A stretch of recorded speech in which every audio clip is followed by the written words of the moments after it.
Do you understand how light bulbs work? I don't either. At least I do a little bit, but I'm sure that we could discuss it for hours. I mean, we could talk about the molecules interacting with one another. We could talk about the atoms. We could talk about the production of it. We could talk about who invented it. We could talk about the different types of light bulbs. And we could go on and on just talking about a simple light bulb. And isn't that true about the Bible as well? Isn't it amazing how rich and complex and beautiful Scripture is? And yet I believe it can be grasped by a child, and yet as you dig and dig, you'll never reach the bottom.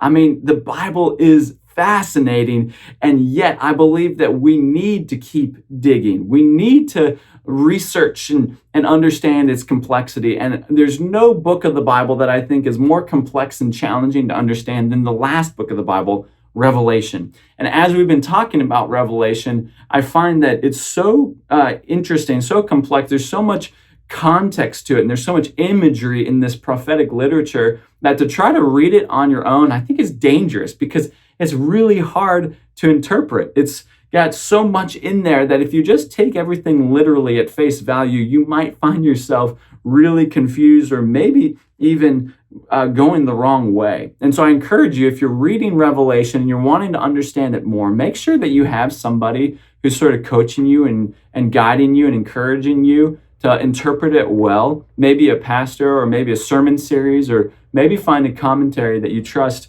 to help make sense of this literature. C.S. Lewis actually talks about interpreting it the wrong way. He says that if people come at you and say, "Man, I don't want to be in heaven because of harps and streets of gold. It's just not a place I want to find myself." He says the answer to such people is that if they cannot understand books written for grown-ups, they should not talk about them. What a snarky comment. And then he goes on to say that people who take these symbols literally might as well think that when Christ told us to be like doves, he meant we were to lay eggs. So C.S. Lewis has some harsh words for people who interpret Revelation just on a pure literal way. And we find that in Mere Christianity, page 137.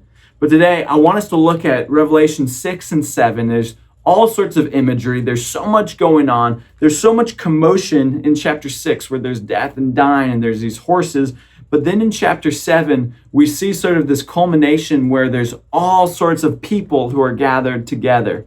Chapter 7, verse 9 says this: "After I saw a vast crowd, too great to count, from every nation and tribe and people and language."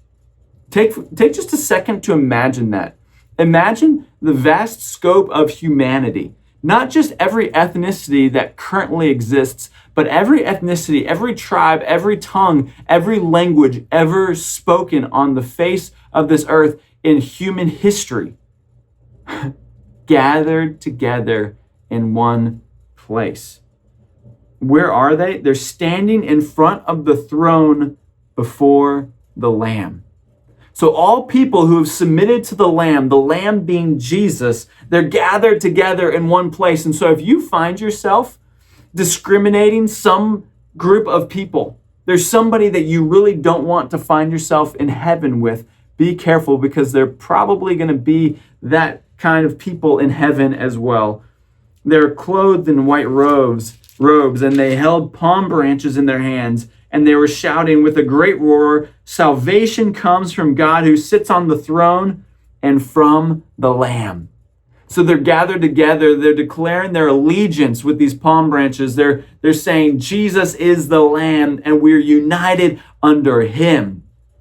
Isn't that what we want to see right here, right now, in our time? People from every tribe, tongue, nation, language gathered together, united under Jesus. I want to be on that team. I want to be on the winning team that's saying salvation comes from Jesus. Why? Because in verse 16 it says this: "They will never again be hungry or thirsty. They will never be scorched by the heat of the sun." The suffering, the pain, the hardship, the tears, there's an end to it. Never again are they going to experience that kind of pain. Why? It says in 17, for the Lamb on the throne will be their shepherd. He will lead them to springs of life-giving water, and God will wipe away every tear from their eyes. Guys, God brings justice to this earth. And so if you're asking God, when will this pain be over? When will the suffering end? When will there be an end to all this hardship? There will be a time. The question isn't, is God going to bring justice? Is God going to bring restoration to the pain? No, the question is when. And the question is, am I going to partake in that with him?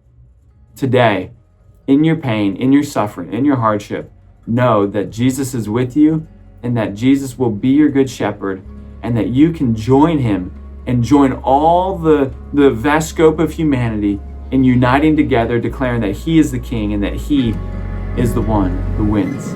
Love you guys.